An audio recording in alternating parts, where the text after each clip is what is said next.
শবে কদরের কোনো আমল আছে কিনা? শবে কদরের আমল আছে ভাই। শবে কদরের সব ধরনের ইবাদতই করার চেষ্টা করতে হবে সাধ্য অনুযায়ী, যেগুলো করা সম্ভব হয়। বিশেষ করে কোরআন তেলাওয়াত করা, দুই রাকাত করে লম্বা কেরাত, লম্বা রুকু সিজদা দিয়ে যতটুকু পারেন নফল নামাজ পড়বেন।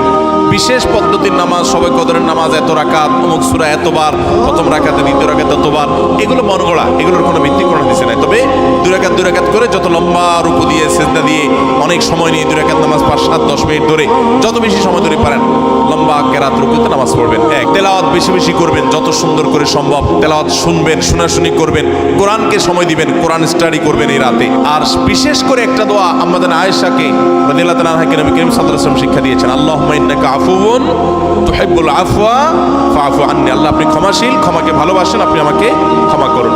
আর আল্লাহর কাছে দোয়া, ইস্তেগফার, রোনাজারি, চোখের পানি ফেলা, গুনাহ মাফ চাওয়া, এগুলো করতে থাকবেন। দান সাদেকা করার সুযোগ থাকলে সেটাও করবেন। অর্থাৎ যে কোনো সাধারণ আমলই করবেন। হাদিসে বিশেষ করে এই দোয়াটার কথা বলা আছে, এটা আমরা লাইলাতুল কদরে পড়ব।